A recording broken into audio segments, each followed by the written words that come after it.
welcome back to Movie Rob. Today we're going to explore some disasters. Disasters in the sky, to be more exact. When I was a kid, I used to love this franchise. I don't know why. I have this interest in not really much natural disasters, but more like man-made disasters. And the 70s was the decade of disasters. And this film and its sequels were the original 70s disaster movies. So without further ado, let's go to the airport and check out some disasters.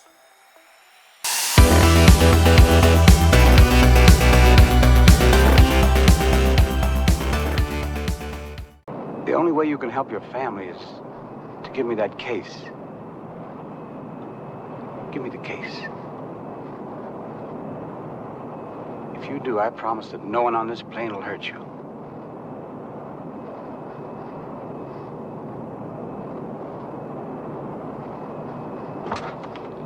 Grab him! He's got a bomb!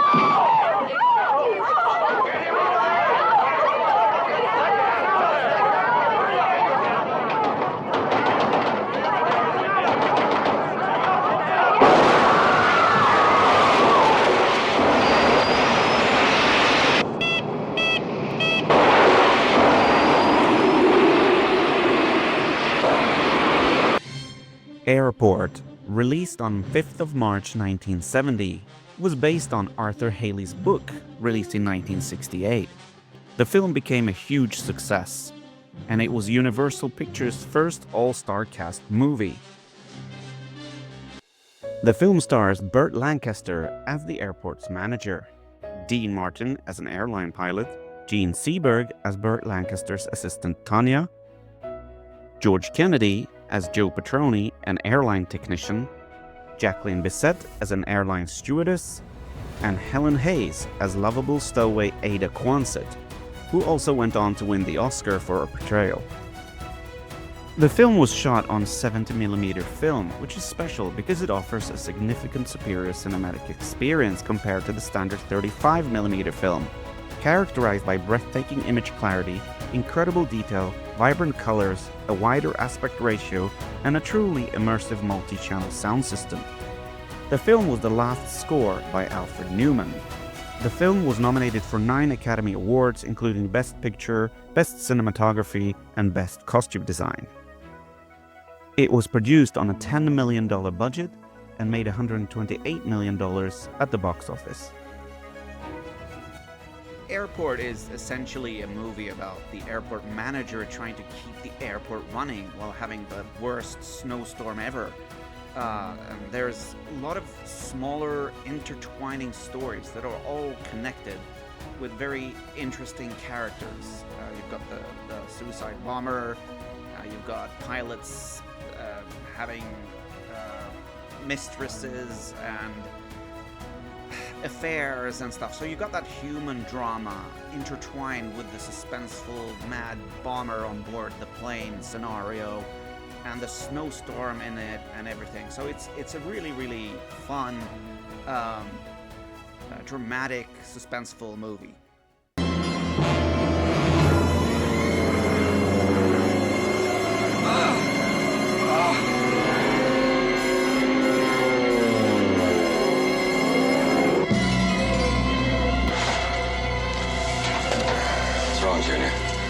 Damn vibration again.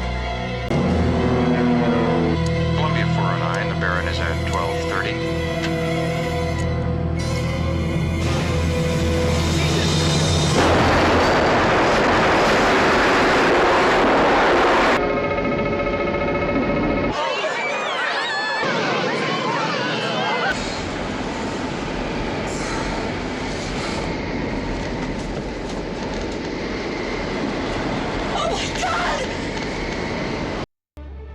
Airport 1975 was released on October 18, 1974, and was yet again a smash hit. The all-star cast of this film is nothing but mind-boggling, and it included Charlton Heston, Karen Black, George Kennedy, Helen Reddy, Linda Blair, Sid Caesar, Myrna Loy, and Gloria Swanson. The story concerns the dramatic events aboard a 747 when a small aircraft crashes into the cockpit, causing fatalities, and no one on board qualified to take the controls. Made on a $3 million budget, it made $103 million at the box office. Ladies and gentlemen, thank you for flying Columbia Airlines. The first airport movie really kick-started the whole interest in the disaster genre. This was followed by movies like The Poseidon Adventure in 1972, but 1974 was really the peak disaster genre year for movies, because you had movies like Airport 1975, The Towering Inferno, and Earthquake. Those were the big movies of the disaster genre. But this was 1974-75, and you still had quite some time left to go to 1980.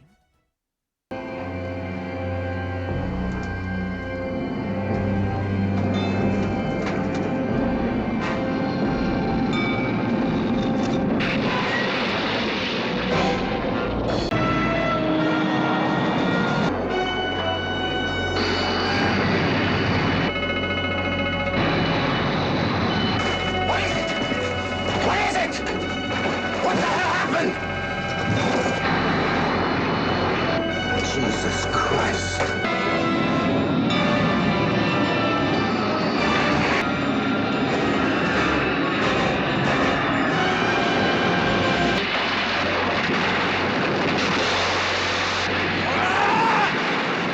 The success continued in Airport 77, about a Boeing 747 that crashes in the Bermuda Triangle after a hijacking gone wrong.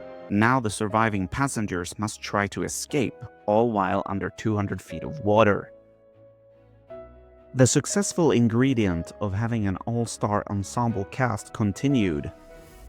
The cast for this movie included Jack Lemmon, Lee Grant, Brenda Vaccaro, Joseph Cotton, Olivia de Havilland, Christopher Lee, George Kennedy returning a third time to the role of Joe Petroni, and acting legend James Stewart. Released on March 11, 1977, the movie made $91 million at the box office on a $6 million budget.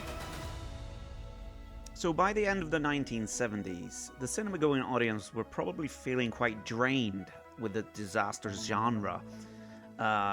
Throughout the whole decade, there were numerous movies with this type of people in peril situation films.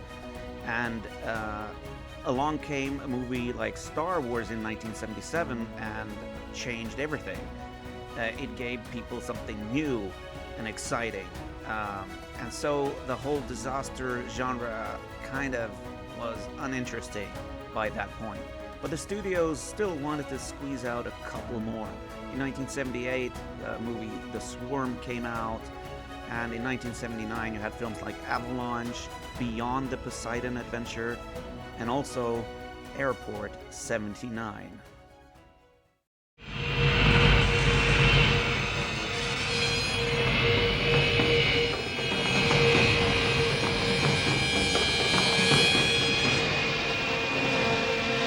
I have the documents, Cat.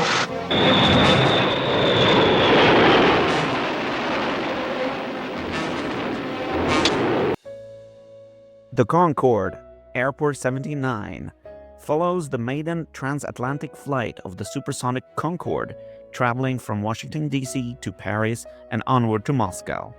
On board are a mix of passengers and crew, each carrying personal tension that add to the drama. Trouble begins when a corrupt arms dealer learns that a reporter is planning to expose his illegal weapons operations. Determined to silence her, he orchestrates a series of increasingly dangerous sabotage attempts against the Concorde while in its flight. The Concorde must contend with mechanical failures, missile attacks, and mid-air emergencies, all while trying to keep the passengers safe. Keeping up with the tradition, the all-star cast of this film included Alan Delon, Susan Blakely, Robert Wagner, B.B. Anderson, Charo, John Davidson, Martha Ray, Jimmy Walker, Mercedes McCambridge, and the ever-faithful George Kennedy as Joe Petroni for a fourth time. Released on August 17, 1979, the Concorde Airport 79 was a critical and commercial failure in the US, but surprisingly made a lot of money in other territories. A total of $65 million at the box office on a $14 million budget.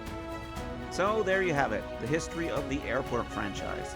I hope this didn't put you off flying. If you like this video, please subscribe and click like, and I'll see you in the next video. Thank you. Have a great day.